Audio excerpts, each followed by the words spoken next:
এই মুহূর্তে ঢাকা বিশ্ববিদ্যালয়ে রয়েছেন সহকর্মী জহিরুল মোহসান। আরও তথ্য নিয়ে তিনি যুক্ত হয়েছেন আমাদের সাথে। মোহসান, যেটি বলছিলাম যে ১১২ দিন পর আজ থেকে ক্লাস শুরু হয়েছে, শিক্ষক শিক্ষার্থীরা কি প্রতিক্রিয়া জানিয়েছেন? নিশ্চয়ই তাদের সাথে আপনার কথা হয়েছে। সব বিভাগের ক্লাস কি আজকে থেকেই শুরু হয়েছে কিনা জানাবেন একটু।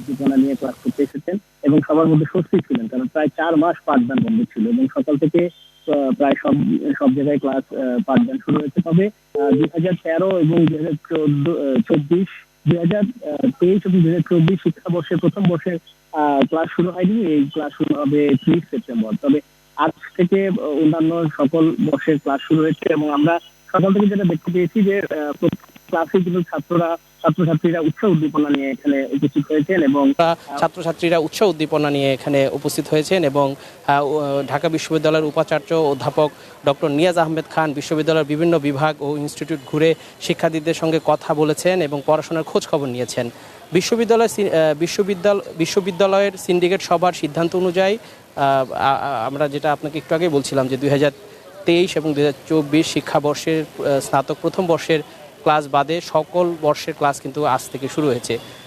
আপনাকে জানিয়ে রাখি দোলা, চলতি বছরের ২ জুন থেকে ৩০ জুন পর্যন্ত গ্রীষ্মকালীন ছুটি এবং ঈদুল আজহা উপলক্ষে ঢাকা বিশ্ববিদ্যালয়ের ক্লাস ছুটি দেওয়া হয়। এরপর আমরা যেটা জানতে পেরেছি, এই বিভাগের ছুটি চূড়ান্ত পরীক্ষা অনুষ্ঠিত হওয়া পর্যন্ত আসলে ক্লাস বন্ধ থাকে এবং ১ জুলাই থেকে ক্লাস খোলার কথা থাকলেও স্কিম বাতিলের দাবিতে ঢাকা বিশ্ববিদ্যালয় শিক্ষক সমিতির অনির্দিষ্টকালের সর্বাত্মক কর্মবিরতির ঘোষণা দেয়, তখনও কিন্তু ক্লাস বন্ধ থাকে। এরপরে আমরা জানি যে ৭ জুলাই থেকে ছাত্রদের কোটা সংস্কার আন্দোলন সেই আন্দোলনের কারণে ৭ জুলাই থেকে ক্লাস পরীক্ষা বর্জন করেন শিক্ষার্থীরা এবং ফলে ঢাকা বিশ্ববিদ্যালয়ের সব ক্লাস বন্ধ থাকে এবং ১৭ জুলাই ঢাকা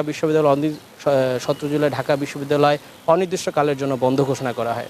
এবং এখন পর্যন্ত এই আজ থেকে ক্লাস শুরু হওয়ার পর সকাল থেকেই যারা আবাসিক ছাত্রছাত্রী ছিলেন তারাও ক্লাসে অংশ নিয়েছেন এবং যারা আসলে দূর দূরান্ত থেকেও ছাত্রছাত্রীরা কিন্তু অংশ নিয়েছেন। এবং আমরা কয়েকজন ছাত্রছাত্রীর সাথে কথা বলেছি, তারা জানিয়েছেন যে গতকাল রাতে তারা ক্লাসের রুটিন পেয়েছে এবং সেই রুটিন অনুসারেই কিন্তু তারা ক্লাসে অংশ নিয়েছে এবং তারা চায় যে ক্লাস যাতে আর বন্ধ না হোক, রেগুলার ক্লাস করতে পারবে এবং ক্লাসের শান্ত পরিবেশ থাকবে এবং শান্ত পরিবেশের মাধ্যমে পাঠদান কর্মসূচি অব্যাহত থাকবে। এটাই ছাত্রছাত্রী এবং শিক্ষকদের প্রত্যাশা।